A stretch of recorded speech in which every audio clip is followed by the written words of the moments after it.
Hey, welcome to this tutorial for evaluating learning activities. No matter what kind of situation you're in, you will always want to make sure that you're selecting the best possible learning activities for the kids you'll be working with. And while that seems like it might be super easy, the fact is it's actually a pretty sophisticated process. And the truth is that a good learning activity will help avoid a lot of behavioral issues, and it'll definitely maximize the amount of participation that your students have. So I want to just share with you a little acronym that we've used forever here that really works well when selecting learning activities. So we call it the goals model. And I'll just run through it really quickly, and just so you can get a sense for what we'll be using as we evaluate the learning activities in this module. So the G of goals is probably the hardest one to think about. It talks about having a strong student goal, and this needs to be considered in light of a strong teacher goal. So teacher goals might be that students are engaged and they're participating for a long time and they're practicing a skill, and that's really cool. But the truth is kids don't care about that. So we need to make sure that the activity is really strong from a student standpoint. And in general, that means that we have to make the activity super fun. So we can do both of these things. We can make sure we have activities that meet our goals and the students' goals as well. We just have to keep it in mind.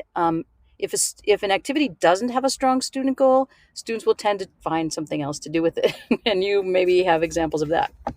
The O stands for lots of opportunities. You want to make sure students are not standing around.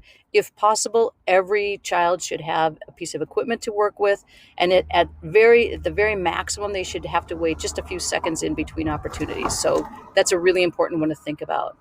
The A stands for age appropriate. Make sure that we're selecting activities that are appropriate for the ages that you're working with. And L is also sort of a difficult one, a little bit more sophisticated. Multiple learning domains means that we're not just teaching the physical part of what these kids are learning about, but we're also teaching the mental or the cognitive and the affective or the social skill development. And we'll look at this a little bit more when we look at some of the examples. But in general, you want to make sure that you're offering opportunities for students to learn some cognitive elements, such as spacing or some of the exercise physiology basics, which they won't know what those are, but we can still teach them. And then some social skill development as well. So we don't want to teach activities or provide activities that teach negative social skills. We really want to create opportunities for positive social skills. And then the slanty rope variations really talks about like making sure that every student can enter into the activity at their own ability level.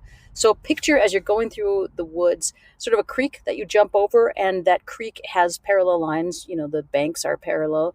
So if you jump, you either make it or you don't. So you either are feeling really great about yourself or you walk around with a squishy shoe for the rest of the day. That would be the opposite of a slanty rope variation. So what we're trying to think about is, instead of creating activities that have this as the basis, you either make it or you don't, we try to create activities that look more like a slanty rope or a slanty creek, so that when kids enter into the activity, they can try something that's really easy for them, or in other words, they can jump across the creek at a really narrow spot, or they can try to jump across the creek at a little higher spot. We want to make sure that kids have an opportunity to try the activity at any level. And what'll tend to happen is if they try too hard and they fail, they'll move down on their own. If they try at a spot that's too easy, they'll generally move up the level as well. So the slanty rope variations is the S. Okay, so that's the basic model that we'll be using. In just a second, I'll come back and we'll look at some examples of activities, and we'll use this model to evaluate them. Oh, thanks. See you soon.